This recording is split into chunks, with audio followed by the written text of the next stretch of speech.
Hello friends, ஆஹா கல்யாணம் என்ற எபிசோடில் என்ன நடக்கலாம் அப்படிங்கிறத பற்றி பார்க்கலாம். இன்றைக்கான எபிசோட் இன்ட்ரெஸ்டிங்கான எபிசோட் அப்படின்னே சொல்லலாம். சூர்யா கிட்ட மகா அழகி பாப்பாவோட பர்த்டே கொண்டாடுறதுக்கு உண்டான பொருளெல்லாம் வாங்கி கொடுத்து நல்லபடியாக சந்தோஷமாக கொண்டாடினீங்க, ரொம்பவுமே தேங்க்ஸ் அப்படின்னு சொல்கிறாங்க. தேங்க்ஸ்லாம் பத்தாது, எனக்கு கிஃப்ட் கொடுக்குன்னு சொல்லி கிஸ் பண்ண சொல்லி செமையாக ஒரு ரொமான்ஸ் மூமெண்ட்டை கொடுத்துட்டாரு நம்ம சூர்யானே சொல்லலாம்.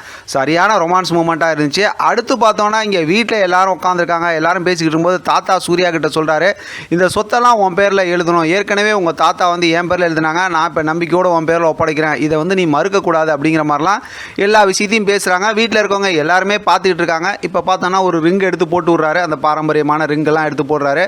சூர்யாவும் உங்கள் விருப்பப்படியே நடக்கட்டும் தாத்தான்னு சொல்லிட்டு வெளியில் கிளம்புறாங்க. வெளியில் போகும்போது மகா வந்து செம்மையாக சூர்யா கிட்ட கலாட்டா பண்ணுறாங்க. இவ்வளோ சொத்துக்கும் ஒரே வாரிசாக மாறிட்டீங்க, என்னையும் கொஞ்சம் கண்டுங்க சூர்யா அப்படிங்கிற மாதிரிலாம் ரொமான்ஸ் கலாட்டா அப்படிலாம் நடக்குது. சூர்யாவும் இன்ட்ரெஸ்டிங்காக சொல்லிட்டு ஆஃபீஸ் கிளம்புறாரு. மகா வந்து டாட்டா பாய் பாய் சொல்கிறாங்க. அடுத்து கௌதம் ஜெயிலில் இருக்காங்க. அங்கே தேடிக்கிட்டு சித்ரா வராங்க. ரெண்டு பேரும் பார்த்தோம் அப்படின்னா பயங்கர எமோஷனலாகவும் அதிரடியாகவும் வில்லத்தனமாகவும் பேசிக்கிறாங்க. உன்னை இப்படி பண்ணிட்டாங்களே, என்னை இப்படி வெளியில் அனுப்பிச்சிட்டாங்களே, நம்ம என்ன இனிமேல் ஆட்டத்தை ஆரம்பிக்க போகிறோம், அப்படி இப்படின்னு சும்மா விடக்கூடாது, பழி வாங்கணும்னு சொல்லி பேசிட்டு இப்போ பார்த்தோன்னா கௌதம் ஒரு திட்டத்தை போட்டு சித்ரா கிட்ட சொல்கிறாங்க. சித்ரா வந்து அதை நான் செய்கிறேன் அப்படிங்கிற மாதிரி சொல்லிடுறாங்க. என்ன திட்டங்கிறது நமக்கு ஏற்கனவே தெரியும், ப்ரொமோவில் பார்த்தது தான்.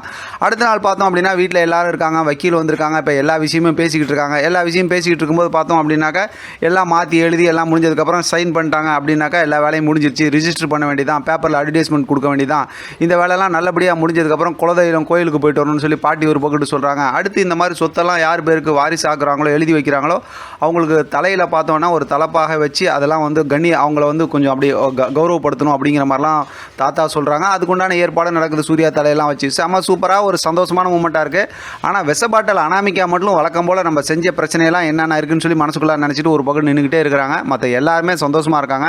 இப்போ தான் பார்த்தா கௌதம் உள்ளே வராங்க. வரும்போது ஒரு நிமிஷம் அப்படின்னு சொல்லி உள்ளே வந்ததுமே வீட்டில் இருக்கவங்க எல்லாரும் மாறி மாறி பேச ஆரம்பிக்கிறாங்க. தாத்தா, அதுக்கப்புறம் பார்த்தோம் அப்படின்னா விஜய் அப்பா, அதுக்கப்புறம் சூர்யா அப்பா, அதுக்கப்புறம் பார்த்தோன்னா எல்லாம் வரிசையாக பேசுகிறாங்கன்னு வச்சுக்கலாம். எதுக்கு இங்கே வந்தால் என்ன எதுன்னு.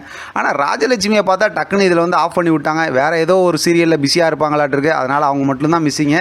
மற்றபடி எல்லாம் பேசிக்கிட்டு இருக்கும்போது பார்த்தா இங்கே கௌதமும் சித்ரா எல்லாம் கேட்டுக்கிட்டு இருந்து ஒரு கட்டத்தில் பார்த்தோம்னா தாத்தா பேச ஆரம்பிக்கிறார். அப்போ தான் பார்த்தோம் அப்படின்னா கௌதம் சிரிக்க ஆரம்பிக்கிறாங்க. மகாவுக்கு ஒன்றுமே புரியல. எப்படி பார்த்தாலும் ஏதோ ஒரு பெரிய ஒரு விஷ பாட்டில் மாதிரி ஏதோ ஒரு திட்டம் போட்டிருப்பாங்கன்னு தெரியும்.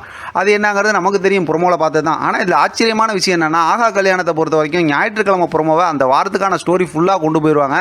ஆனால் இப்போ பார்த்தா ஸ்டோரி கொஞ்சம் ஃபாஸ்ட்டாக தான் போகுது. பார்க்கலாம் நாளைக்கான எபிசோடில் என்ன பண்ணுறாங்க, இன்னும் கொஞ்சம் இழுக்கிறாங்களா இல்லை சீக்கிரமாக கொண்டு போகிறாங்களாங்கிறத தொடர்ந்து பேசலாம். ஆதரவு கொடுங்க. இதை பற்றின உங்களோட கருத்து கமெண்ட் பாக்ஸ் தெரியப்படுத்துங்க. தொடர்ந்து ஆதரவு கொடுங்க. தேங்க்யூ ஃப்ரெண்ட், தேங்க்ஸ் ஃபார் வாட்சிங்.